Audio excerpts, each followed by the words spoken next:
I am Dr. Rumali Corvera, founding president of the Ruth Foundation for Palliative and Hospice Care, founding board member and past president of the Philippine Society of Hospice and Palliative Medicine, and delegate for the International Association for Hospice and Palliative Care, a non-state actor in this Western Pacific regional meeting.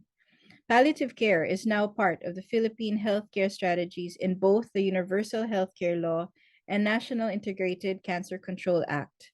It is time to push for their implementation through capacity building, better access to medications for pain and other distressing symptoms, programs and community services to address psychosocial and spiritual despair, and health packages that cover the palliative care needs of all cancer patients, cervical cancer in particular.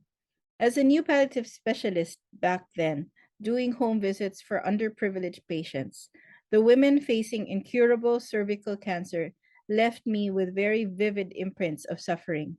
One such patient I attended was writhing in pain with each urge to urinate and agonizing over her constant foul discharge, the fear of cervical bleeding, and fecal contamination in her urine, all unrelenting sources of incontinence, infection, and worse yet, loss of dignity, loss of hope, loss of person. This is just one woman among hundreds of thousands others facing advanced cervical cancer, one in countless millions still suffering needlessly. I support the IAHPC recommendations to improve availability and access of palliative care services for cervical cancer patients. We appeal to the WPR member states to adopt the essential package of palliative care for cervical cancer, to use the International Narcotics Control Board Learning Project to introduce palliative care into the undergrad curricula of medical professionals, and to partner with regional palliative care alliances such as the Asia Pacific Hospice and Palliative Care Network.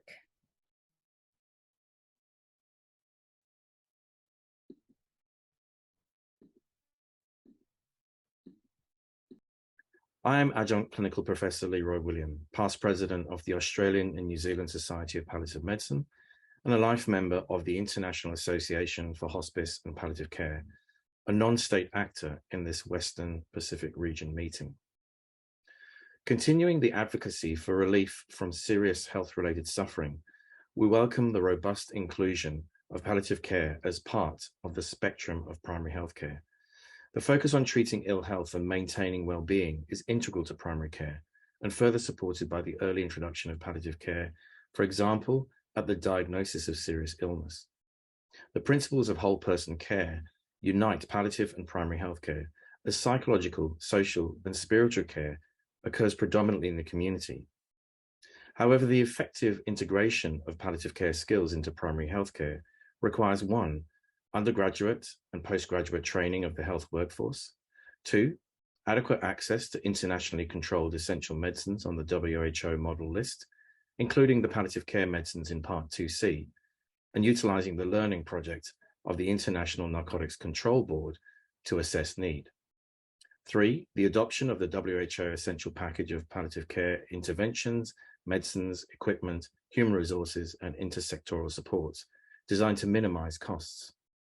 4, collaboration with regional and national associations of palliative care professionals on regulations, evaluation, and indicators for palliative integration into primary healthcare, assistance with healthcare worker training, and appropriate estimates for essential palliative care medicines.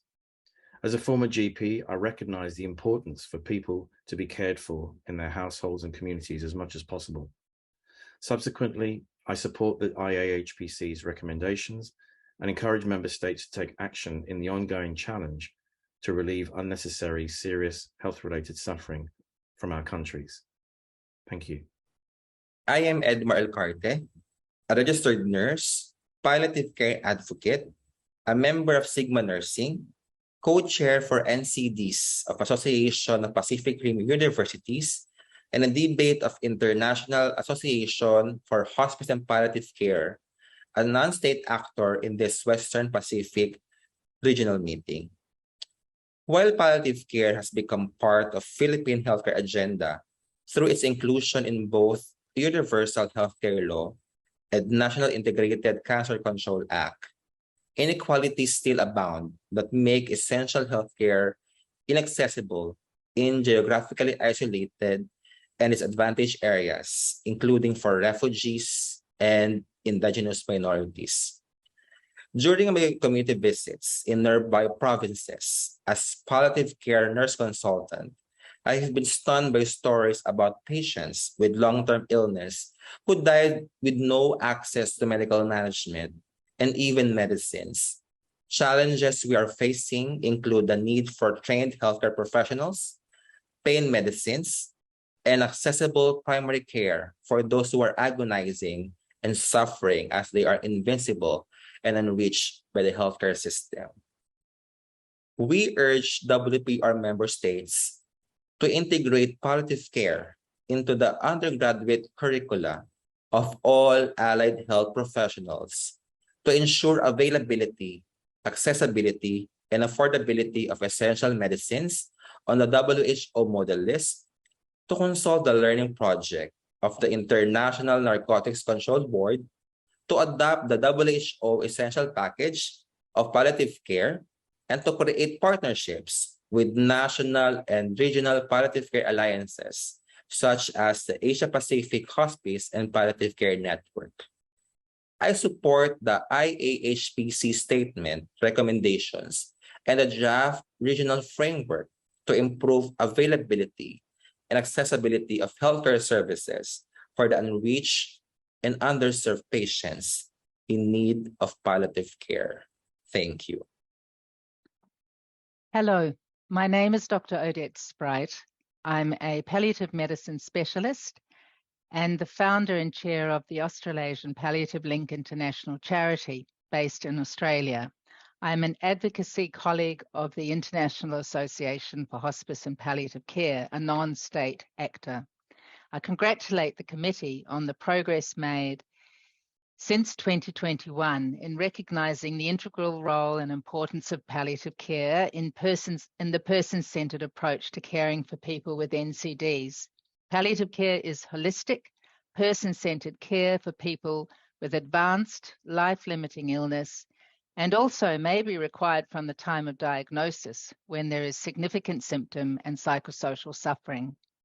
The WHO package of essential interventions for people with NCDs guides states in providing palliative medicines, equipment, human resources, and intersectoral supports at a level commensurate with national health budgets. These interventions are best achieved under the framework of a national palliative care policy. Several international and regional associations with expertise in palliative care policy development and implementation strategies can assist the Western Pacific region member states in this endeavour.